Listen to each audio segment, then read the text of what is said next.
ഈശോമിശിഹായ്ക്ക് സ്തുതിയായിരിക്കട്ടെ. നിത്യവിസ്മയങ്ങളിലേക്ക് സ്വാഗതം.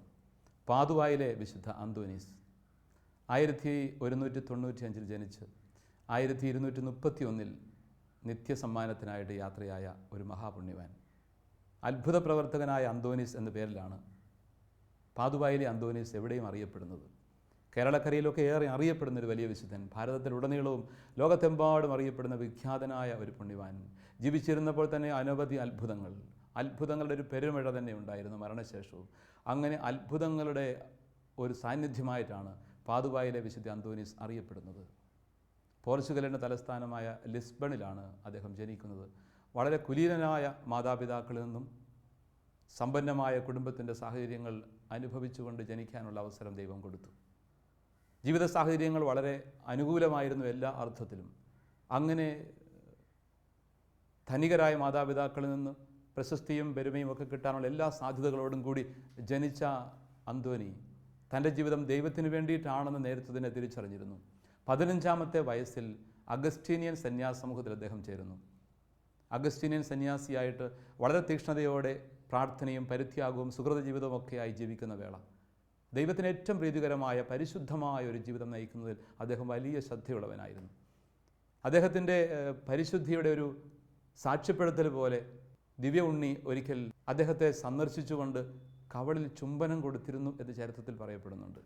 ഈശോ ഒരു കൊച്ചു കോമള ശിശുവിനെ പോലെ പ്രത്യക്ഷപ്പെട്ട് കവളിൽ മുത്തം കൊടുത്തത്രേ.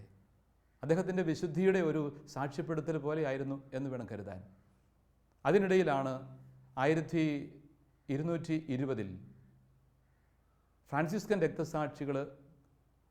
രക്തസാക്ഷിത്വം ഭരിച്ചവരുടെ മൃതശരീരങ്ങൾ കോയിംബ്രായിലെത്തി. അതിന് വലിയ ഒരു ജനാവലി സ്വീകരണം നൽകുന്ന വേള അന്തോനീസും അവിടെ ഉണ്ടായിരുന്നു. ആൻ്റണിക്ക് ഈ ഒരു കാര്യം വളരെ ഹൃദയസ്പർശിയായി അനുഭവപ്പെട്ടു. ഈശോയോടുള്ള സ്നേഹത്താൽ ഹൃദയം ജ്വലിച്ചിരുന്ന അദ്ദേഹത്തിന് പിന്നീടുണ്ടായ ആഗ്രഹം രക്തസാക്ഷിയായി മാറണം. വിദൂരങ്ങളിൽ പോയി സഭാവിരോധികളുടെ ഒക്കെ അടുക്കൽ ചെന്നിട്ട് കർത്താവിൻ്റെ വചനം പ്രഘോഷിച്ച് രക്തസാക്ഷി മകുടം ചൂടണം. അതൊരു വലിയ ആഗ്രഹമായിട്ട് അദ്ദേഹത്തിൻ്റെ ഹൃദയത്തിൽ നിറഞ്ഞു നിൽക്കുകയാണ്. രക്തസാക്ഷികളുടെ തിരുശേഷിപ്പിന് നൽകിയ സ്വീകരണവും അതിൻ്റെ മഹത്വവും തിരിച്ചറിഞ്ഞ ദൈവസ്നേഹത്താൽ ജ്വലിച്ചിരുന്ന രക്തസാക്ഷികളോടുള്ള ആദരവ് കൊണ്ടും സ്നേഹം കൊണ്ടും കർത്താവിനോടുള്ള സ്നേഹത്താൽ നിറഞ്ഞുകൊണ്ട് അദ്ദേഹം തൻ്റെ ജീവിതവും അതുപോലെ തന്നെ സമർപ്പിക്കുവാൻ ആഗ്രഹിക്കുന്നു. അതിനൊരു പക്ഷേ അഗസ്റ്റീനിയൻ സമൂഹത്തിൽ സാധ്യതയില്ല എന്ന് തിരിച്ചറിഞ്ഞിട്ട് അദ്ദേഹം ഫ്രാൻസിസ്കൻ സഭയിൽ ചേരാൻ വേണ്ടി നിയമാനുസൃതമായ അനുവാദം തേടുന്നു. അദ്ദേഹത്തിൻ്റെ ആഗ്രഹവും ഉദ്ദേശശുദ്ധിയും ഒക്കെ മനസ്സിലാക്കിക്കൊണ്ട് അതിന് അനുവാദം ലഭിക്കുന്നു. അങ്ങനെ ഫ്രാൻസിസ്കൻ സന്യാസ സമൂഹത്തിൽ അദ്ദേഹം ചേരുന്നു. പിന്നെ ആഗ്രഹം മൊറോക്കോയിലെത്തുക, മൊറോക്കോയിൽ പോയി സഭാവിരോധികളോട് അവിശ്വാസികളോടൊക്കെ സുവിശേഷം പ്രഘോഷിക്കുക. അങ്ങനെ ലോകത്തിന് മുഴുവനും കർത്താവിൻ്റെ സ്നേഹത്തിൻ്റെ സന്ദേശം ജീവിതം കൊണ്ട് പകർന്നു കൊടുത്ത് രക്തസാക്ഷിയായി മാറുക എന്ന ലക്ഷ്യം. മൊറോക്കോയിലേക്ക് പോകാനുള്ള അദ്ദേഹത്തിൻ്റെ അപേക്ഷ ആദ്യമൊന്നും സ്വീകരിക്കപ്പെട്ടില്ല. എങ്കിലും യഥാർത്ഥ ആഗ്രഹത്തോടുകൂടി പ്രാർത്ഥനാപൂർവ്വം വീണ്ടും അദ്ദേഹം അത് ആവശ്യപ്പെട്ടപ്പോൾ അധികാരികൾ അതിന് വിധേയപ്പെട്ടു. അധികാരികൾ അദ്ദേഹത്തെ അനുവദിച്ചു. മൊറോക്കോയിലേക്ക് അദ്ദേഹം തൻ്റെ ദൗത്യവുമായിട്ട് പോവുകയാണ്. ഹൃദയത്തിൽ എരിയുന്ന സ്നേഹത്തോടുകൂടി മൊറോക്കോ പ്രദേശങ്ങളിലേക്ക് യാത്ര ചെയ്യുന്നു, കർത്താവിന് സാക്ഷ്യം വഹിക്കാൻ. പക്ഷെ ദൈവത്തിൻ്റെ ഹിതം മറ്റൊന്നായിരുന്നു. ദൈവത്തിൻ്റെ ഹിതം അദ്ദേഹത്തിന് ഒരു രോഗത്തിലൂടെയാണ് തിരിച്ചറിയാൻ പറ്റുന്നത്. രോഗത്തിൻ്റെ വല്ലാത്ത അവസ്ഥയിൽ മുൻപോട്ടുള്ള യാത്ര പറ്റില്ല എന്ന് അദ്ദേഹത്തിന് ബോധ്യപ്പെടുകയും തിരികെ ഇറ്റലിയിലെത്തുകയും ചെയ്യുന്നു. അങ്ങനെ തൻ്റെ മൊറോക്കോ എന്ന പ്രദേശത്തെ ലക്ഷ്യമാക്കിയുള്ള ദൗത്യം ദൈവം ഇപ്പോൾ ആഗ്രഹിക്കുന്നില്ല എന്ന് തിരിച്ചറിഞ്ഞ വിശുദ്ധൻ അതിനും സ്വയം സമർപ്പിക്കാൻ തയ്യാറാകുന്നു. അതിനിടയിലാണ് ഇറ്റലിയിൽ വലിയൊരു സമ്മേളനം നടക്കുന്നു. 1221 ഫ്രാൻസിസ്കൻ സഭയുടെ തന്നെ ഒരു പൊതുസമ്മേളനം ഇറ്റലിയിൽ നടക്കുകയാണ്. പ്രധാനപ്പെട്ട പല തീരുമാനങ്ങൾ എടുക്കുന്ന പൊതുസമ്മേളനം. പക്ഷേ അവിടെ എങ്ങും ഈ അന്തോനീസ് അല്പം പോലും അറിയപ്പെടുന്നില്ല. ഒരു തരത്തിലും പ്രത്യേക ഒരു ശ്രദ്ധയും അദ്ദേഹത്തിന് ലഭിക്കുന്ന സാഹചര്യം ഉണ്ടാകുന്നില്ല. പിന്നീട് അദ്ദേഹം ഫോർലിയിലുള്ള ഒരു ആശ്രമത്തിൽ വളരെ ചെറിയ കാര്യങ്ങളിൽ വ്യാപൃതനാവുകയാണ്. എന്ന് വെച്ചാൽ അടുക്കള ജോലിയിലും മറ്റുള്ളവരെ ശുശ്രൂഷിക്കുന്നതിലും ഒക്കെ ശ്രദ്ധിച്ചുകൊണ്ട് പ്രാർത്ഥനയും സൽപ്രവൃത്തികളുമായിട്ട് തന്നെ വളരെ വിനീതനായിട്ട് സമർപ്പിക്കുന്നു. അദ്ദേഹത്തിന് തൻ്റെ കഴിവുകളും സിദ്ധികളും ഒക്കെ തിരിച്ചറിയാമായിരുന്നെങ്കിലും അതൊന്നും പ്രകടിപ്പിക്കുവാനോ അതൊന്നും ആരെയും അറിയിക്കുവാനോ ഒന്നും അദ്ദേഹം ആഗ്രഹിച്ചില്ല. വിനീതനായിട്ട് അദ്ദേഹം ആ ശുശ്രൂഷയിൽ മുഴുകുന്നു. അതിനിടയിലാണ് അസീസിയിൽ നടക്കുന്ന ഒരു തിരുപ്പട്ട സ്വീകരണത്തിന് ഏതോ ഒരു ആകസ്മികമായ കാരണം കൊണ്ട് അന്തോനീസ് നിയുക്തനാവുകയാണ്. ഒരുപക്ഷെ അന്ന് പ്രസംഗിക്കാനിരുന്ന വ്യക്തി, പ്രസംഗം പറയുവാനുള്ള നിയോഗം അദ്ദേഹത്തിന് ലഭിക്കുന്നത്, പ്രസംഗിക്കാനിരുന്ന വ്യക്തി അസൗകര്യങ്ങൾ മൂലം വരാൻ സാധിക്കാതെ പോയതുകൊണ്ടോ മറ്റോ എന്തോ കാരണത്തിൻ്റെ പേരിൽ പെട്ടെന്നുള്ള നിയമനം ലഭിക്കുകയാണ്, പ്രസംഗം പറയണം. അങ്ങനെ തിരുപ്പട്ട സ്വീകരണത്തിനുള്ള പ്രസംഗം നിർവഹിക്കുന്ന വിശുദ്ധ അന്തോനീസിൻ്റെ വാക്കുകൾ വിസ്മയകരമായിരുന്നു. ആ പ്രസംഗത്തിൻ്റെ മഹാത്മ്യത്തെക്കുറിച്ച് എല്ലാവരും അദ്ദേഹത്തെ പ്രശംസിക്കുന്നതിനും അതിനുശേഷം അദ്ദേഹത്തിൽ മറഞ്ഞിരിക്കുന്ന വലിയ സാധ്യതകൾ തിരിച്ചറിയുന്നതിനും കാരണമായി തീർന്നു. അസീസിയിലെ വിശുദ്ധ ഫ്രാൻസിസ് എന്ന മഹാവിശുദ്ധൻ അന്തോനീസിൻ്റെ ദൗത്യം എന്താണെന്നും സിദ്ധി എന്താണെന്നും തിരിച്ചറിഞ്ഞുകൊണ്ട് ഇറ്റലിയിൽ ഉടനീളം വചനം പ്രഘോഷിക്കുവാനായിട്ട് അദ്ദേഹത്തെ ഔദ്യോഗികമായിട്ട് അതോടെ നിയമിക്കുകയും ചെയ്തു. അങ്ങനെ ഇറ്റലിയിൽ ഉടനീളം വചനം പ്രഘോഷിച്ചുകൊണ്ട് തന്നെ യാത്ര അദ്ദേഹം ആരംഭിക്കുകയായി. അസാധാരണമായ വചനപ്രഘോഷകൻ എന്ന നിലയിൽ അദ്ദേഹത്തിൻ്റെ പ്രസംഗങ്ങൾക്ക് വലിയ ദൈവാനുഭവം പങ്കുവയ്ക്കാനുള്ള കൃപയുണ്ടായിരുന്നു, അഭിഷേകമുണ്ടായിരുന്നു. ആ പ്രസംഗങ്ങളിലൂടെ ധാരാളം ആളുകൾ മാനസാന്തരത്തിലേക്ക് കടന്നു വന്നു. അത്ഭുതകരമായ വിധം ആളുകൾക്ക് പൊതുജീവൻ ലഭിക്കുവാനിടയായി. അന്തോനിയുടെ പ്രസംഗങ്ങൾ കേൾക്കുവാൻ വേണ്ടി ജനങ്ങൾ മാത്രമല്ല മത്സ്യങ്ങൾ പോലും നദിയിൽ നിന്നും എത്തി നോക്കുമായിരുന്നു എന്നൊക്കെയാണ് അദ്ദേഹത്തിൻ്റെ പ്രസംഗത്തെക്കുറിച്ചൊക്കെ ചരിത്രത്തിൽ പറയപ്പെടുന്നത്. അങ്ങനെ വിശ്വാസത്തിൻ്റെ തികമായ അത്ഭുതകരമായ വചനപ്രഘോഷണത്തിൻ്റെ സാക്ഷ്യമായി മാറിയ ഒരു മനുഷ്യൻ. അങ്ങനെ ഫ്രാൻസിലൂടെയും അദ്ദേഹം തൻ്റെ പ്രസംഗ പരമ്പരകൾ തുടരുകയാണ്. ഫ്രാൻസിലെ പ്രസംഗവേളയിൽ ഒരിക്കൽ അദ്ദേഹം ഒരു യഹൂദനുമായി സംസാരിക്കുന്നതിനിട വന്നു. അബദ്ധവിശ്വാസികളെയൊക്കെ വിശ്വാസത്തിലേക്ക് കൊണ്ടുവരുന്നതിനും വിശുദ്ധന് കഴിഞ്ഞിരുന്നു. അബദ്ധവിശ്വാസത്തിനെതിരെയുള്ള ഒരു ചുറ്റിക എന്ന നിലയിലാണ് അദ്ദേഹത്തെ വിശേഷിപ്പിച്ചിരുന്നത്. അബദ്ധവിശ്വാസത്തിനെതിരെയുള്ള ചുറ്റിക. അത്ര കണ്ട് സത്യവിശ്വാസത്തെക്കുറിച്ച് പ്രസംഗിക്കുകയും ആ പ്രഘോഷണങ്ങളിലൂടെ അനേകായിരങ്ങൾ വിശ്വാസത്തിലേക്ക് വരികയും ചെയ്തിരുന്ന ഒരു സാഹചര്യം.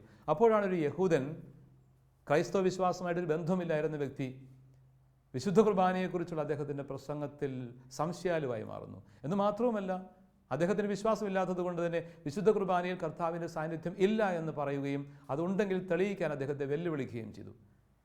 വിശുദ്ധ അന്തോനീസ് ഈ വെല്ലുവിളി ഏറ്റെടുക്കുകയാണ്. ഇങ്ങനെയായിരുന്നു വെല്ലുവിളി: എൻ്റെ കഴുതയെ ഞാൻ 3 ദിവസം പട്ടിണിക്കിടും. 3-ാം ദിവസം അതിന് മുമ്പിൽ ആഹാരം വെച്ച് കൊടുക്കുമ്പോൾ വിശുദ്ധ കുർബാനയും അവിടെ കൊണ്ടുവരിക. അത് ആഹാരം എടുക്കാതെ വിശുദ്ധ കുർബാനയെ ആദരിക്കുന്നെങ്കിൽ ഞാനിത് വിശ്വസിക്കും. എന്ന് വെച്ചാൽ ഒരിക്കലും നടക്കില്ലാത്തൊരു കാര്യം, ഒരിക്കലും ശരിയല്ല എന്ന് തെളിയിക്കാനായിട്ട് അയാൾ ശ്രമിക്കുകയാണ്. ഒരു കാരണവശാലും ഇത് സാധ്യമല്ല എന്ന് പറയാൻ വേണ്ടിയിട്ടാണ് ഇങ്ങനൊരു വെല്ലുവിളി അദ്ദേഹം ഉയർത്തുന്നത്. അന്തോനീസ് ഈ വെല്ലുവിളി ഏറ്റെടുക്കുകയാണ്. വിശ്വാസത്തിൻ്റെ തികമായ ദൈവസ്നേഹത്തിൻ്റെ ആൾരൂപമായി മാറിയ വിശുദ്ധ കുർബാനയുള്ള ഭക്തിയിൽ നിറഞ്ഞു നിന്നിരുന്ന പുണ്യവാനായ അന്തോനീസ് ധൈര്യസമേതം ഈ വെല്ലുവിളി ഏറ്റെടുക്കുന്നു. അതുപോലെ തന്നെ സംഭവിക്കുകയാണ്. വിശക്കുന്ന കഴുത ഭക്ഷണത്തിന് മുമ്പിലേക്ക് നയിക്കപ്പെടുന്നു. 3 ദിവസം പട്ടിണിക്കിട്ട കഴുത ഭക്ഷണത്തിന് മുമ്പിലേക്ക് കടന്നു വരുന്നു. അപ്പോഴതാ വിശുദ്ധ അന്തോനീസ് ഭക്തിപൂർവ്വം വിശുദ്ധ കുർബാനയെ എഴുന്നള്ളിച്ചുകൊണ്ട് അതുവഴി കടന്നു വരുന്നു. കഴുത ആഹാരം മറന്നിട്ട് വിശുദ്ധ കുർബാനയിലേക്ക് തിരിഞ്ഞ് സാവധാനം തല കുമ്പിടുന്നു. ഈ അത്ഭുതം കണ്ട യഹൂദൻ തൻ്റെ വിശ്വാസം, പുതിയ വിശ്വാസത്തിലേക്ക് തിരിച്ചു വരികയാണ്. ഇതുപോലെയുള്ള അത്ഭുതങ്ങൾ അദ്ദേഹം ജീവിച്ചിരിക്കുന്ന വേളയിലും ധാരാളം ഉണ്ടായി എന്ന് പറയപ്പെടുന്നുണ്ട്. അസാധാരണമായ അനുസരണവും വിധേയത്വവും അദ്ദേഹത്തിനുണ്ടായിരുന്നു. അത്ഭുത പ്രവർത്തനങ്ങൾ ചിലപ്പോഴെല്ലാം വലിയ പ്രതിസന്ധികളും ഉണ്ടാക്കിയിട്ടുണ്ട്. ആൾക്കൂട്ടവും തിരക്കും അങ്ങനെയുള്ള തെറ്റുദ്ധാരണകളും, ഇങ്ങനെ ഒരുപാട് തിരക്കുകളും പ്രശ്നങ്ങളും ഉണ്ടാകുന്നു എന്നുള്ളത് കൊണ്ട് തന്നെ അത്ഭുത പ്രവർത്തനങ്ങൾ ഇനി തൽക്കാലം നിർത്തിവെക്കുക എന്ന് അദ്ദേഹത്തിൻ്റെ അധികാരികൾ അന്തോനീസിനോട് ആവശ്യപ്പെടുന്നു. അന്തോനീസിന് ഒരു മടിയുമില്ല. കാരണം അദ്ദേഹം തന്നെ പ്രകാശിപ്പിക്കുവാനല്ല അത്ഭുതങ്ങളൊന്നും പ്രവർത്തിച്ചത്. ദൈവം അദ്ദേഹത്തിലൂടെ പ്രവർത്തിക്കുകയായിരുന്നു. ദൈവത്തിൻ്റെ മഹത്വം സാധ്യമാവുകയായിരുന്നു. അന്തോനീസ് അത് 100% സന്തോഷത്തോടെ സ്വീകരിക്കുന്നു. അങ്ങനെ ഇരിക്കുന്ന ഒരു വേളയിൽ ഏതോ ഒരു അത്ഭുതം പ്രവർത്തിക്കേണ്ട ആവശ്യമുണ്ടാവുകയാണ്. ഒരു അപകടത്തിൽ ഒരു മനുഷ്യൻ ഒരു കെട്ടിടത്തിൻ്റെ മുകൾ നിരയിൽ നിന്ന് ഉരുണ്ട് താഴേക്ക് വരുന്നത് കാണുമ്പോൾ അന്തോനീസിന് വലിയ വേദന. അത്ഭുതകരമായ വിധം അദ്ദേഹത്തെ ദൈവശക്തി കൊണ്ട് താങ്ങി നിർത്താനായിട്ട് സാധിക്കും എന്ന് അന്തോനീസിന് അറിയാം. അന്തോനീസിൻ്റെ പ്രാർത്ഥന ദൈവം കേൾക്കുമെന്നും അദ്ദേഹത്തിന് അറിയാം. പക്ഷേ അത്ഭുതം പ്രവർത്തിക്കാൻ അനുവാദമില്ലത്രേ. അതുകൊണ്ട് അദ്ദേഹം പറയുന്നു, അവിടെ നിൽക്കുക, അനുവാദം വാങ്ങിച്ചിട്ട് ഞാൻ നിങ്ങളെ താഴെ ഇറക്കാം. അദ്ദേഹം അധികാരിയുടെ അടുത്ത് പോയി ഈ സാഹചര്യത്തിൽ അനുവാദം വാങ്ങിച്ചിട്ട് അദ്ദേഹത്തെ അത്ഭുതകരമായി താഴേക്ക് ഇറക്കി എന്നൊരു കഥയുണ്ട്. ഏതായിരുന്നാലും അദ്ദേഹത്തിൻ്റെ അത്ഭുതകരമായ ദൈവസ്നേഹത്തിൻ്റെ സാന്നിധ്യം ആയിരങ്ങൾക്ക് അബദ്ധപ്രബോധനങ്ങൾ ഉപേക്ഷിക്കാനും സത്യവിശ്വാസത്തിൽ ജീവിക്കാനുമുള്ള പ്രചോദനമായി മാറി. അദ്ദേഹത്തിൻ്റെ പകൽ ജീവിതം മുഴുവൻ പ്രസംഗങ്ങൾക്കും വിശുദ്ധ കുർബാനയുടെ പരികർമ്മങ്ങൾക്കും കൂദാശയുടെ പരികർമ്മങ്ങൾക്കുമായിട്ട് മാറ്റിവെക്കപ്പെട്ടു. അങ്ങനെ ധന്യമായ ആ ജീവിതം നിരന്തരമായ കഠിനാധ്വാനത്തിലൂടെ ക്ഷീണിച്ചു. എന്ന് മാത്രമല്ല, രാത്രിയിൽ പ്രാർത്ഥനയും ജാഗരണവും എല്ലാം തുടരുകയും ചെയ്തു. ഒരിക്കൽ അദ്ദേഹം രാത്രിയിലെ ജാഗരണത്തിൽ പ്രാർത്ഥനയിലായിരിക്കുന്ന വേളയിൽ ആരോ മുറിയിലേക്ക് നോക്കുമ്പോൾ കാണുന്നത് പരിശുദ്ധ കന്യകാമറിയം ദിവ്യ ഉണ്ണി ഈശോയെ അന്തോനിയുടെ കരങ്ങളിലേക്ക് നൽകുന്ന ഒരു രംഗമാണ്. അതുതന്നെയാണ് പലപ്പോഴും നമ്മൾ അന്തോനീസിൻ്റെ ചിത്രത്തോടൊപ്പം തന്നെ കാണുന്നത്. ഉണ്ണി ഈശോയെ കരങ്ങളിൽ വഹിക്കുന്ന ആ വിശുദ്ധ അന്തോനീസ്, പരിശുദ്ധ കന്യകാമറിയം തന്നെ ഉണ്ണി ഈശോയെ വലിയ സ്നേഹത്തോടെ അന്തോനീസ് പുണ്യവാന് നൽകി എന്നുള്ള ആ ചരിത്രത്തിൻ്റെ സാക്ഷ്യപ്പെടുത്തലാണത്. അന്തോനീസിൻ്റെ ജീവിതം കേവലം 36 വർഷങ്ങൾ മാത്രമേ ജീവിച്ചിരുന്നുള്ളൂ ഈ ഭൂമിയിൽ. കേവലം 36 വർഷങ്ങൾ കൊണ്ട് ഒരു പുരുഷായുസ് ചെയ്തു തീർക്കാൻ ഒരിക്കലും സാധ്യമല്ലാത്ത വിധമുള്ള, ഒരു മനുഷ്യജന്മത്തിന് ചിന്തിക്കാൻ പോലും സാധ്യമല്ലാത്ത വിധമുള്ള അത്ഭുതകരമായ വചന ശുശ്രൂഷകൾ, അത്ഭുതകരമായ സുവിശേഷത്തിൻ്റെ പ്രഘോഷണങ്ങൾ, ജീവിതസാക്ഷ്യം, ഇതൊക്കെയായിരുന്നു അന്തോനീസ്. ഈ വലിയ പുണ്യവാൻ്റെ ജീവിതം ദൈവസന്നിധിയിലേക്ക് കടന്നു പോകാൻ സമയമായി. 36 വർഷങ്ങൾ പിന്നിട്ട് ഈ ജീവിതം 1231 ജാനുവരി 13-ാം തീയതി ദൈവസന്നിധിയിലേക്ക് യാത്രയാകുന്നു. ദൈവത്തിൻ്റെ വലിയ കൃപ സ്വീകരിച്ച ഈ പുണ്യവാൻ ലോകത്തിന് ഇന്നും ഒരു അടയാളമായിട്ട് കടന്നു പോവുകയാണ്. ലോകത്തിൽ നിന്ന് അത്ഭുതങ്ങളും അടയാളങ്ങളും അവശേഷിപ്പിച്ചുകൊണ്ട് ഇന്നും ദൈവസ്നേഹത്തിൻ്റെ കിരണങ്ങൾ പ്രസരിപ്പിക്കുന്നു. അദ്ദേഹത്തിൻ്റെ ശരീരം അടക്കം ചെയ്യപ്പെട്ടു. വർഷങ്ങൾക്ക് ശേഷം കുഴിമാടം തുറന്നപ്പോൾ നാവ് മാത്രം അഴുകാതിരിക്കുന്നതായി കാണപ്പെട്ടു. അദ്ദേഹത്തിൻ്റെ നാവ് വചനപ്രഘോഷണത്തിന് വേണ്ടിയിട്ട് മാത്രം വിനിയോഗിച്ച നാവായിരുന്നു എന്ന് വേണമെങ്കിൽ പറയാം. തമ്പുരാൻ്റെ വചനത്തിൻ്റെ അത്ഭുതങ്ങൾ നടക്കുന്നതിന് കാരണമായ ആ നാവിനെ അഭംഗുരം സൂക്ഷിക്കാൻ, ഒരു കേടും കൂടാതെ സൂക്ഷിക്കാൻ ദൈവം തിരുമനസ്സായി എന്നർത്ഥം. ദൈവത്തിൻ്റെ സ്നേഹത്തിൻ്റെ വചനത്തിൻ്റെ സാക്ഷ്യമായി മാറിയ നാവ് ഇന്നും അഴുകാതിരിക്കുന്നുണ്ട്. അങ്ങനെ വിശുദ്ധ അന്തോനീസ് ഒരു അടയാളമായി ഇന്നും ലോകത്തിൽ അത്ഭുതങ്ങളുടെ പെരുമഴ വർഷിച്ചുകൊണ്ട് നമ്മുടെ മധ്യയെ കർത്താവിൻ്റെ സന്നിധിയിൽ മാധ്യസ്ഥം പ്രാർത്ഥിച്ചുകൊണ്ട് വ്യാപരിക്കുന്നു. ഈ പുണ്യവാനെ നമുക്ക് ആത്മാർത്ഥമായിട്ട് ഓർക്കാം. ഈ ധന്യമായ ജീവിതം 12-ാം പീയൂസ് മാർപ്പാപ്പ വേദപാരംഗതൻ്റെ ജീവിതമാണ് എന്ന് പ്രഖ്യാപിച്ചു. ഗ്രിഗരി രണ്ടാമനാണ് മരിച്ച് ഒരു വർഷത്തിന് ശേഷം അദ്ദേഹത്തെ വിശുദ്ധനായിട്ട് പ്രഖ്യാപിച്ചത്. പിന്നീട് 12-ാം പീയൂസ് മാർപ്പാപ്പ വേദപാരംഗരെന്ന് പ്രഖ്യാപിക്കുകയും ചെയ്തു. ഈ പുണ്യജീവിതത്തെ അടുത്ത് നോക്കിക്കാണാനും ആ ജീവിതത്തിൻ്റെ മഹത്വവും ദൈവസ്നേഹത്തിൻ്റെ തികവും വചനപ്രഘോഷണത്തിൻ്റെ മാധുര്യമൊക്കെ അടുത്ത് അനുഭവിക്കാനും നമുക്ക് സാധിക്കട്ടെ. ഈ ജീവിതത്തിൻ്റെ നാൾ വഴികളിലൂടെ സാവധാനം നമുക്ക് അവധാനപൂർവ്വം കടന്നു വരാം.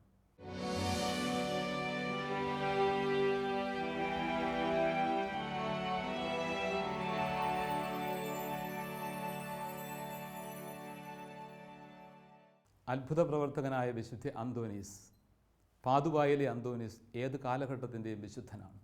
ഒരുപക്ഷെ ഏറ്റവും കൂടുതൽ ലോകത്തിൽ അറിയപ്പെടുന്ന വിശുദ്ധരിൽ ഒരാൾ, ഭാരതത്തിലും കേരളത്തിലും ഏറെ വണങ്ങപ്പെടുന്ന ഒരു വിശുദ്ധൻ. ഈ വിശുദ്ധൻ്റെ അത്ഭുത പ്രവർത്തികളെക്കുറിച്ച് മാത്രം ചിന്തിക്കുന്നതിന് അപ്പുറം ആ ജീവിതത്തിൻ്റെ മഹത്വത്തെക്കുറിച്ചാണ് നമ്മൾ അടുത്തറിയേണ്ടത്. വിശുദ്ധ അന്തോനീസ് ദൈവസ്നേഹത്താൽ നിറഞ്ഞു നിന്ന ഒരു പുണ്യാത്മാവാണ്. ജ്വലിക്കുന്ന അഗ്നി, അപ്പസ്തോലന്മാരുടെ മേൽ ഇറങ്ങി വന്ന പരിശുദ്ധാത്മാവ് ആ ഹൃദയത്തിലും ജ്വലിച്ചു നിന്നപ്പോൾ അത്ഭുതകരമായ ദൈവസ്നേഹത്തിൻ്റെ ഒരു ഉറവയായി മാറിയത്. അതുകൊണ്ട് തന്നെയാണ് വിശുദ്ധ അന്തോനീസ് രക്തസാക്ഷിയായി തീരാൻ വേണ്ടി മൊറോക്കോയിലേക്ക് പോകാൻ അനുവാദം ചോദിച്ചത്. ആ സ്നേഹത്തിൻ്റെ തികവ് ജീവിതത്തിൽ ഉടനീളം വ്യാപിച്ചിരുന്നുവെന്ന് നാം തിരിച്ചറിയുന്നുണ്ട്. സ്നേഹത്തിൻ്റെ പ്രകാശനങ്ങൾ പരിശുദ്ധാത്മാവിൻ്റെ നിറവിലാണ് സാധ്യമാകുന്നത്. സ്നേഹം കൊണ്ട് നിറഞ്ഞ് വചനം പ്രഘോഷിച്ചവനാണ് അന്തോനീസ്. അന്തോനീസിൻ്റെ വചനപ്രഘോഷണങ്ങളിലൂടെ അബദ്ധവിശ്വാസികൾ മാറി വന്നു. അനേകായിരം പാപികൾ മാനസാന്തരപ്പെട്ടു. അത്ഭുതകരമായ വിധം പലതും സംഭവിച്ചു. എന്ന് മാത്രമല്ല, മനുഷ്യർ മാത്രമല്ല, മറ്റു ജീവജാലങ്ങളും മീനുകൾ പോലും ഈ ഭാഷ തിരിച്ചറിഞ്ഞിട്ട് വചനം ശ്രവിക്കാൻ എത്തിയിരുന്നത് പോലത്തെ അനുഭവങ്ങൾ ചരിത്രത്തിൽ കാണുന്നുണ്ട്. അപ്പോൾ എല്ലാവർക്കും തിരിയുന്ന ഒരു ഭാഷയിൽ കർത്താവിൻ്റെ വചനം പ്രഘോഷിക്കുക, ഇതല്ലേ പന്തക്കുസ്ത അനുഭവം. ഏറ്റവും വലിയ വചനപ്രഘോഷകരിൽ ഒരാളായിരുന്നല്ലോ വിശുദ്ധ അന്തോനീസ്. പന്തക്കുസ്ത അനുഭവത്തിൽ അപ്പസ്തോലന്മാർ ആരംഭിച്ച വചനപ്രഘോഷണത്തിൻ്റെ ഒരു തുടർക്കഥയായിരുന്നു അത്. അന്ന് സംഭവിച്ചത് പെന്തക്കുസ്തായിൽ സംഭവിച്ചത് തിരിച്ചറിയണമെങ്കിൽ ബാബേലിൽ സംഭവിച്ച കാര്യത്തിലേക്ക് കൂടി മടങ്ങണം. ഉൽപ്പത്തി പുസ്തകം 11-ാം അധ്യായത്തിലെ ബാബേൽ ഗോപുരത്തിൻ്റെ കഥയുണ്ട്. ബാബേൽ ഗോപുരം ഒരു തകർച്ചയുടെ കഥയാണ് പറയുന്നത്. ദൈവത്തെ മറികടന്നുകൊണ്ടും ദൈവത്തിന് പുറം തിരിഞ്ഞുകൊണ്ടും ഒരു കൂട്ടം മനുഷ്യർ തന്നിഷ്ടമനുസരിച്ച് കെട്ടിപ്പടുക്കാൻ ആഗ്രഹിച്ച ഒരു ഗോപുരവും പട്ടണവും, അതാണ് ബാബേൽ ഗോപുരം. ദൈവത്തെ മറന്നുകൊണ്ട് തന്നിഷ്ടം പോലെയെല്ലാം രൂപപ്പെടുത്താൻ അവർ ആഗ്രഹിച്ചു. ദൈവം ഇറങ്ങിവന്ന് അവരുടെ ഭാഷ ഭിന്നിപ്പിച്ചു. ചക്കെന്ന് പറയുമ്പം കൊക്കെന്ന് തിരിയുമെന്ന് പറയുന്ന രീതിയിൽ എല്ലാം ഛിന്ന ഭിന്നമായി. ചുടുകട്ട എന്ന് പറയുമ്പം ചുണ്ണാമ്പുമായിട്ട് വരുന്നു. അങ്ങനെ പണി മുഴുവനും കട്ടപ്പുകയാകുന്നൊരു സാഹചര്യം, എല്ലാം താറുമാറാകുന്നു. ദൈവത്തിന് പുറം തിരിഞ്ഞുകൊണ്ട് ദൈവത്തെ മാറ്റി നിർത്തുമ്പോഴുണ്ടാകുന്ന തകർച്ചയുടെ കഥയാണിത്. ഭിന്നതകൾ, കലഹം, വിഭാഗീയത, ഇത് മുഴുവനും ദൈവത്തിൽ നിന്നും മനസ്സകലുമ്പോൾ, ദൈവത്തെ മാറ്റി നിർത്തുമ്പോൾ സംഭവിക്കുന്ന വിപത്തുകളാണ്. അപ്പോൾ നമ്മുടെയൊക്കെ ജീവിതത്തിൽ, കുടുംബങ്ങളിൽ കലഹമുണ്ടെങ്കിൽ, പ്രതിസന്ധികളുണ്ടെങ്കിൽ അതിൻ്റെ കാരണം ബാബേൽ ഗോപുരത്തിൻ്റെ തലങ്ങൾ, അംശം നമ്മുടെ കുടുംബത്തിലേക്ക് വന്നിട്ടുണ്ടെന്ന്. ചുരുക്കം പറഞ്ഞാൽ, ദൈവത്തിന് കൊടുക്കേണ്ട വില കൊടുക്കുന്നില്ല, പ്രാധാന്യം കൊടുക്കുന്നില്ല, ദൈവത്തിൻ്റെ സ്നേഹത്തിലേക്ക് ഞാൻ നടന്നെടുക്കുന്നില്ല എന്നർത്ഥം. കുടുംബത്തിൽ മാതാപിതാക്കൾ പറയുന്നത് മക്കൾക്ക് തിരിയാതെ വരുന്നെങ്കിൽ, മക്കൾ പറയുന്ന ഭാഷ മാതാപിതാക്കൾക്ക് ചേരാതെ വരുന്നെങ്കിൽ, ഭാര്യ ഭർത്താക്കന്മാർ തമ്മിലും ഈ ഭാഷാപരമായ അകൽച്ച എന്ന് വെച്ച് കഴിഞ്ഞാൽ ഹൃദയത്തിൻ്റെ അകൽച്ചയാണത്. പരസ്പരം മനസ്സിലാക്കാൻ വയ്യാത്ത വിധമുള്ള മാനസിക അകൽച്ചകളിലേക്ക് എത്തിയിരിക്കുന്ന സാഹചര്യം, മറ്റുള്ളവരെ മാറ്റി നിർത്തുന്ന സാഹചര്യം, അവരുടെ വേദനകൾ എനിക്ക് ഒന്നുമല്ലാത്ത അവസ്ഥ, അവരോടുള്ള കരുതലില്ലാത്ത അവസ്ഥ, അവരുടെ ആവശ്യങ്ങൾ എനിക്ക് പരിഗണിക്കേണ്ട കാര്യമില്ലെന്നുള്ള തോന്നൽ, ഇങ്ങനെയൊക്കെ മറ്റുള്ളവരെ അകറ്റി നിർത്തുന്ന അകൽച്ചയുടെ, കലഹത്തിൻ്റെ വിത്തുകൾ വീഴുന്നത് ദൈവത്തെ ജീവിതത്തിൽ നിന്നും അകറ്റുമ്പോഴാണെന്ന് തിരിച്ചറിയണം. ഒരുമിച്ചിരുന്ന് പ്രാർത്ഥിക്കാൻ കഴിയുന്ന, ഒരുമിച്ച് സ്നേഹത്തോടെ പങ്കുവയ്ക്കാൻ കഴിയുന്ന സാഹചര്യം ഒരു നാണയത്തിൻ്റെ ഇരുപുറങ്ങൾ പോലെയാണ്. സ്നേഹപൂർവ്വം തമ്പുരാനോട് ഹൃദയം ചേർത്ത് വെച്ചുകൊണ്ട് പ്രാർത്ഥിക്കുമ്പോൾ, കർത്താവിൻ്റെ സാന്നിധ്യത്തിൻ്റെ അനുഭവത്തിലേക്ക് കടന്നു വരുമ്പോൾ, വചനത്താൽ ഹൃദയം നിറയുമ്പോൾ, ഹൃദയത്തിൽ സ്നേഹത്തിൻ്റെ ജ്വലനം അനുഭവപ്പെടുമ്പോൾ, അത് പങ്കുവയ്ക്കലായിട്ട്, സ്നേഹശുശ്രൂഷകളായിട്ട്, സാന്ത്വന വാക്കുകളായിട്ട്, നന്മ നിറഞ്ഞ സാന്നിധ്യമായിട്ട് ചുറ്റുവട്ടങ്ങളിലേക്ക് വ്യാപിക്കുന്നു. ഈയൊരു വലിയ സമർപ്പണം നമ്മുടെ ജീവിതത്തിൽ ഉണ്ടാവണമെന്ന് പുണ്യവാനായ അന്തോനീസ് നമ്മളെ പഠിപ്പിക്കുന്നുണ്ട്. പന്തക്കുസ്ത അനുഭവത്തിൽ ഒന്നിക്കുന്നു ഭാഷകൾ. ബാബേലിൽ ഭിന്നിച്ചത് പന്തക്കുസ്തായിൽ ഒന്നിക്കുന്നു. ബാബേലിൽ ഭാഷകൾ ഭിന്നിച്ചെങ്കിൽ പന്തക്കുസ്തായിൽ ഭാഷകൾ ഒന്നിച്ചുകൊണ്ട് അപ്പസ്തോലന്മാർ പ്രസംഗിക്കുന്നത് മുഴുവനും സകല ജനത്തിനും മനസ്സിലാകുന്ന ഒരു മാനസികാവസ്ഥയിലേക്ക് എത്തുന്നു. സ്നേഹത്തിന് ഭാഷാന്തരങ്ങളില്ല, സ്നേഹത്തിന് തിരിച്ചറിവിൻ്റെ ഒരു ശൈലിയുണ്ട്. ദൈവത്തിൻ്റെ സ്നേഹം നിറഞ്ഞുകൊണ്ട് സംസാരിക്കുമ്പോൾ അതെല്ലാവർക്കും വ്യക്തമാകുന്നു, എല്ലാവർക്കും തിരിയുന്ന ഒരവസ്ഥയിലേക്ക് എത്തുന്നു. അതുകൊണ്ട് ദൈവത്തിൻ്റെ സ്നേഹത്താൽ നിറഞ്ഞുകൊണ്ട് എൻ്റെ അനുദിന ജീവിതത്തിൻ്റെ സമസ്ത വ്യാപാരങ്ങളെയും ചിട്ടപ്പെടുത്തുവാൻ, എൻ്റെ സംസാര ശൈലികളെ രൂപപ്പെടുത്തുവാൻ, എൻ്റെ പ്രഘോഷണങ്ങളെ രൂപപ്പെടുത്തിയെടുക്കുവാൻ കഴിഞ്ഞാൽ അവിടെയാണ് യഥാർത്ഥ വചനപ്രഘോഷണം നടക്കുന്നത്. ഈ വചനപ്രഘോഷണത്തിൻ്റെ വഴിയിലേക്ക് സകലരും വിളിക്കപ്പെട്ടിരിക്കുന്നു. രണ്ടാം വത്തിക്കാൻ കൗൺസിലൊക്കെ പറയുന്നത് പോലെ സഭ സ്വഭാവത്താൽ തന്നെ പരിശുദ്ധിയാണല്ലോ. ഈ ഒരു സ്വഭാവം ഏറ്റെടുത്തുകൊണ്ട് തന്നെ നമുക്ക് ഓരോരുത്തർക്കും നമ്മുടെ ദൗത്യം നിർവഹിക്കാനുണ്ട്. ദൈവത്തിൻ്റെ സ്നേഹത്താൽ നമ്മുടെ ജീവിതം നിറയട്ടെ. അന്തോനീസ് പുണ്യവാൻ്റെ ജീവിതത്തിൽ വിശുദ്ധ കുർബാനയോടുള്ള ഭക്തിയും കുർബാനയിലുള്ള വലിയ സമർപ്പണവും പ്രധാനപ്പെട്ട ഒരു ആശയമായിട്ട്, സുഹൃതമായിട്ട് നിലകൊള്ളുന്നുണ്ട്. കുർബാനയർപ്പണം പുണ്യവാൻ എല്ലാമായിരുന്നു. വിശുദ്ധ കുർബാനയിലെ ഈശോയുടെ ജീവിക്കുന്ന സാന്നിധ്യം, കൗദാശിക സാന്നിധ്യം സഭയുടെ എക്കാലത്തെയും വിശ്വാസ പൈതൃകമാണ്. ആദിമസഭ മുതൽ ഇങ്ങോട്ട് 21-ാം നൂറ്റാണ്ടിൽ എത്തി നിൽക്കുന്ന തിരുസഭയുടെ ഹൃദയമായിട്ട് വിശുദ്ധ കുർബാനയിലെ ഈശോയുടെ ജീവിക്കുന്ന കൗദാശിക സാന്നിധ്യം മാറിയിട്ടുണ്ട്. ഒരിക്കലും നമുക്കത് മറക്കാൻ പാടില്ല. എന്തെല്ലാം പ്രതിസന്ധികളും കോലാഹലങ്ങളും ഉണ്ടായിട്ടുണ്ടെങ്കിലും കർത്താവിൻ്റെ ജീവിക്കുന്ന സാന്നിധ്യം നിത്യനൂതനമായിട്ട് അന്നും ഇന്നും തുടരുന്നുണ്ട്. അത് തന്നെയാണ് സഭയുടെ പച്ചകടാത്ത മുഖത്തിൻ്റെ അടിസ്ഥാനവും. ഈ കുർബാനയിലെ കർത്താവിനെ ഒരുമിച്ച് പ്രാർത്ഥിച്ച് ഒരുങ്ങി ഹൃദയപൂർവ്വം സജീവമായി കുർബാന അർപ്പിച്ചുകൊണ്ട് അനുഭവിക്കാൻ പറ്റണം. അങ്ങനെ ഓരോ കുർബാന അർപ്പണവും ദൈവാനുഭവത്തിൻ്റെ വലിയ അനുഭവം വേദികളായിട്ട് മാറണം. ഓരോ കുർബാന അർപ്പണവും എന്നെ രൂപാന്തരപ്പെടുത്തണം. ഒപ്പം വിശുദ്ധ കുർബാനയുടെ തുടർച്ചയായ ആരാധന കർത്താവിൻ്റെ കൗദാശിക സാന്നിധ്യത്തിൻ്റെ തുടർച്ചയാണെന്ന് നമുക്ക് ബോധ്യമാകുന്നു. എത്രയോ വലിയ അത്ഭുതങ്ങളാണ് കുർബാനയിൽ സംഭവിക്കുന്നത്. വിശുദ്ധ കുർബാന അർപ്പണത്തിലൂടെ അനുഭവങ്ങളുടെ തലങ്ങളിലേക്ക് എത്തിയ എത്രയോ ആളുകൾ ഇന്നും കുർബാനയിലെ ആരാധനാവേളയിൽ കർത്താവിൻ്റെ സജീവ സാന്നിധ്യത്തിൽ അത്ഭുതങ്ങൾ ഇന്നും എത്രയോ നടക്കുന്നു. കഴിഞ്ഞ ദിനങ്ങളിലൊക്കെ ഞാൻ കേട്ടറിഞ്ഞ യാഥാർത്ഥ്യങ്ങൾ തന്നെ, ഒരു സഹോദരിയുടെ അനുഭവം തന്നെ.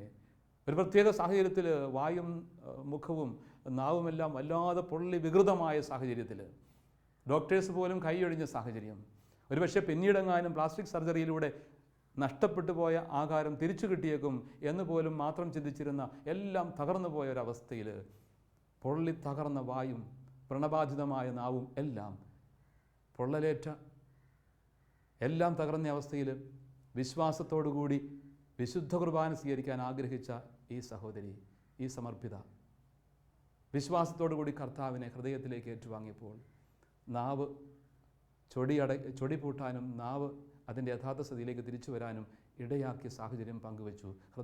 ഹൃദയം നിറയുന്ന, കണ്ണു നിറയുന്ന ഒരു പങ്കുവയ്ക്കൽ. കർത്താവിനെ സ്വീകരിച്ചു 3 ദിവസം ഭക്തിപൂർവ്വം ഒരുങ്ങി വിശുദ്ധ കുർബാന സ്വീകരിച്ചു.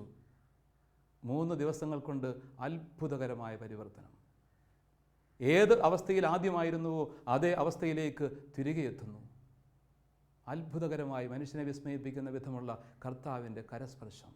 വിശുദ്ധ കുർബാനയിലെ ഈശോയുടെ സാന്നിധ്യത്തിൻ്റെ എത്രയോ അടയാളങ്ങൾ ഇതുപോലെ നമ്മുടെയൊക്കെ ജീവിതങ്ങളിലും കർത്താവിൻ്റെ കരകവിയുന്ന കാരുണ്യമായിട്ട് വിശുദ്ധ കുർബാനയിൽ നമ്മെ കാത്തിരിക്കുന്ന ദൈവസ്നേഹത്തിലേക്ക് അടുത്തു വരാൻ പറ്റണം. അങ്ങനെ കടന്നു വരുമ്പോൾ നാമൊക്കെ അടയാളങ്ങളായി മാറും. സ്നേഹത്തിൻ്റെ, സാന്ത്വനത്തിൻ്റെ, സന്തോഷത്തിൻ്റെ, ശാന്തിയുടെ അടയാളങ്ങളായി മാറും. ഈ ജീവിതത്തിന് അർത്ഥമുണ്ടാകും. അങ്ങനെ കർത്താവിനോട് ചേർന്ന് നിന്നുകൊണ്ട് കുർബാനയിലെ കർത്താവിൻ്റെ സാന്നിധ്യം അനുഭവിച്ചുകൊണ്ട് വിശുദ്ധ ജീവിതം നയിക്കുവാൻ നമുക്കൊക്കെ ഇടയാവണം.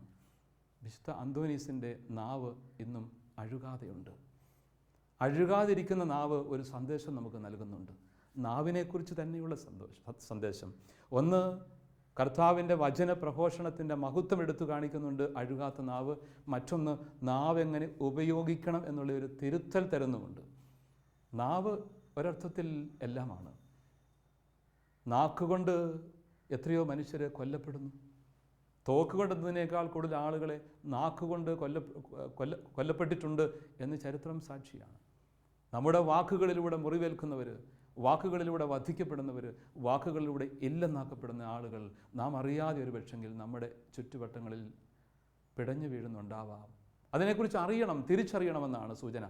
എൻ്റെ നാവ് ദൈവം എനിക്ക് തന്നത് കർത്താവിൻ്റെ ഹിതം നിർവഹിക്കാൻ വേണ്ടിയിട്ടാണ്, അവൻ്റെ വചനത്തിൻ്റെ സാക്ഷ്യമാകാൻ വേണ്ടിയിട്ടാണ്, അവൻ്റെ സ്നേഹത്തിൻ്റെ സാന്ത്വന വചസ്സാകാൻ വേണ്ടിയിട്ടാണ്, അവൻ നൽകുന്ന കൃപയുടെ ഒരു സാന്നിധ്യം പങ്കുവയ്ക്കാൻ വേണ്ടിയിട്ടാണ്.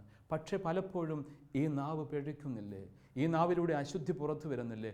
ഈ നാവിലൂടെ മനുഷ്യൻ മുറിവേൽക്കപ്പെടുന്നില്ലേ? വിദ്വേഷം ജ്വലിക്കുന്നില്ലേ? ഈ നാവിലൂടെ എത്ര പേർക്ക് പരുക്കേൽക്കുന്നു? എത്ര പേര് ക്ഷതമനുഭവിച്ചുകൊണ്ട് ഉണങ്ങാത്ത വടുക്കളുമായിട്ട് നടന്നു നീങ്ങുന്ന ദുരവസ്ഥ എൻ്റെ നാവിലൂടെ ഉണ്ടായിട്ടുണ്ടെങ്കിൽ അത് തിരിച്ചറിഞ്ഞ് പരിഹാരം ചെയ്ത് മാറി വരാനായിട്ട് പുണ്യവാനിലൂടെ കർത്താവിൻ്റെ വചനം ഇന്ന് എന്നോട് ആഹ്വാനം ചെയ്യുന്നുണ്ട്. എൻ്റെ നാവ് കർത്താവിൻ്റെ സ്നേഹ സാന്ത്വന വചസ്സായിട്ട് മാറണം എന്നുള്ള പ്രതിജ്ഞയാണ് മുഖ്യം. ഈ നാവിലൂടെ ആരെങ്കിലുമൊക്കെ മുറിവേറ്റിട്ടുണ്ടെങ്കിൽ അത് ഞാൻ പരിഹരിച്ചെടുക്കണം. ആ മുറിവ് ഉണക്കാനുള്ള തൈലമായിട്ട് ഞാൻ മാറണം. ഈ നാവിലൂടെ മറ്റുള്ളവരെ സ്നേഹത്തിലേക്കും ആശ്വാസത്തിലേക്കും കൊണ്ടുവരണം. എത്രയോ തകർന്ന ജീവിതങ്ങളോട് കർത്താവിൻ്റെ സാന്നിധ്യം പങ്കിട്ട് ഞാനുണ്ട് കൂടെ എന്ന് പറയാനുള്ള ആ ഒരു സാന്ത്വന വചസ്സായി ഞാൻ മാറുമ്പോൾ എൻ്റെ ജീവിതം, എൻ്റെ നാവ് അനുഗ്രഹത്തിൻ്റെ നാവായി മാറുന്നു.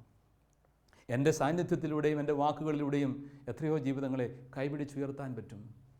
മരണത്തിൻ്റെ വക്കത്ത് എത്തി നിൽക്കുന്ന വ്യക്തിയുടെ അടുത്ത് ചെന്നിട്ട് ഒരു വാക്ക് പറഞ്ഞാൽ, ദൈവനാമത്തിൽ ഒരു വാക്ക് ഉച്ചരിച്ചാൽ അയാൾ തിരികെ നടക്കും ജീവിതത്തിൻ്റെ ഹരിതാഭമായ മേഖലകളിലേക്ക്. നിരാശയിൽ തളർന്നു കിടക്കുന്ന ഒരു ജീവിതത്തിൻ്റെ അടുത്തു ചെന്നിട്ട് സ്നേഹത്തോടെ പ്രാർത്ഥനയിൽ കുതിർന്ന ഒരു വാക്കുച്ചരിച്ചാൽ, ഒരു വാക്യം പങ്കുവെച്ചാൽ ആ മനുഷ്യൻ തിരികെ വരും ജീവിതത്തിൻ്റെ സൗന്ദര്യത്തിലേക്ക്, സമാധാനത്തിലേക്ക്, ശാന്തിയിലേക്ക്. ഈ നാവ് അനുഗ്രഹ സാന്നിധ്യമാവണം. ഈ നാവിലൂടെ ധാരാളം ജീവിതങ്ങൾ പ്രോത്സാഹിപ്പിക്കപ്പെടട്ടെ, നന്മയിലേക്ക് വളർത്തപ്പെടട്ടെ. വളർത്തുന്നവൻ വളരും, തളർത്തുന്നവൻ തളരും എന്ന പ്രമാണവും മറക്കാതിരിക്കുക. നാവിലൂടെ ഞാൻ മറ്റുള്ളവരെ തളർത്തിക്കഴിഞ്ഞാൽ ഇന്നല്ലെങ്കിൽ നാളെ ഞാനും തളർന്നിരിക്കും, തകർന്നിരിക്കും. ഈ നാവ് ഉപയോഗിച്ച് മറ്റുള്ളവരെ ഞാൻ വളർത്തിയാൽ, നന്മയിലേക്ക്, വിശുദ്ധിയിലേക്ക് വളർത്തിയാൽ ഞാനും അടുത്ത ദിനം വളർന്നിരിക്കും. അങ്ങനെ ദൈവത്തിൻ്റെ കൃപ സ്വീകരിക്കാൻ നമുക്ക് കഴിയണം. പുണ്യവാനായ അന്തോനീസ് ഒരു വലിയ അടയാളമാണിങ്ങനെ. സ്നേഹത്തിൻ്റെ അഗ്നി ഹൃദയത്തിൽ ആവാഹിച്ചെടുത്ത ഒരു വലിയ വിശുദ്ധൻ, സ്നേഹത്തിൻ്റെ ശൈലി എന്താണെന്ന് പഠിപ്പിച്ചെടുത്ത വിശുദ്ധൻ, വചനപ്രഘോഷണത്തിൻ്റെ സാധ്യതകൾ എന്താണെന്ന് തുറന്നിട്ട വിശുദ്ധൻ, വചനത്തിൻ്റെ സാന്നിധ്യമായി മാറിയ വിശുദ്ധൻ, 36 വർഷങ്ങൾ മാത്രം ജീവിച്ച് ഈ കൊച്ചു ജീവിതത്തിൻ്റെ നീളമല്ല പ്രധാനപ്പെട്ടത്, അതിൻ്റെ സ്വഭാവശുദ്ധിയും അതിൻ്റെ നന്മയുമാണ് മുഖ്യമെന്ന് പഠിപ്പിച്ച വിശുദ്ധൻ ഇന്ന് നമ്മെ വെല്ലുവിളിക്കുന്നുണ്ട്. നമ്മുടെ ജീവിതം അർത്ഥപൂർണമായി ജീവിക്കാൻ, ഈ നാവിനെ ആ അർത്ഥത്തിൽ അഴുകാതെ സൂക്ഷിക്കാൻ നമുക്കും സാധിക്കട്ടെ. ദൈവത്തിൻ്റെ കൃപ ധാരാളമായിട്ട് നമ്മുടെ മേൽ ചൊരിയപ്പെടട്ടെ.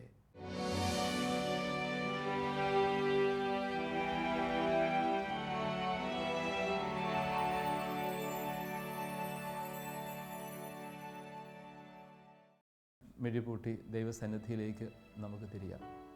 പിതാവും പുത്രനും പരിശുദ്ധാത്മാവുമായ ദൈവമേ, ഞങ്ങൾ അങ്ങയെ സ്തുതിക്കുകയും ആരാധിക്കുകയും നന്ദി പറയുകയും ചെയ്യുന്നു. അത്ഭുത പ്രവർത്തകനായ വിശുദ്ധ അന്തോനീസിനെ ഞങ്ങൾക്ക് മാതൃകയും മധ്യസ്ഥനുമായിട്ട് അങ്ങ് നൽകിയതിനെ ഓർത്ത് അങ്ങേക്ക് നന്ദി. നല്ല ദൈവമേ, വിശ്വാസത്തിൻ്റെ വലിയ സാക്ഷ്യമായും സ്നേഹത്തിൻ്റെ ജ്വലിക്കുന്ന മാതൃകയായും അവിടുന്ന് ഈ പുണ്യവാനെ ഞങ്ങൾക്ക് നൽകിയല്ലോ.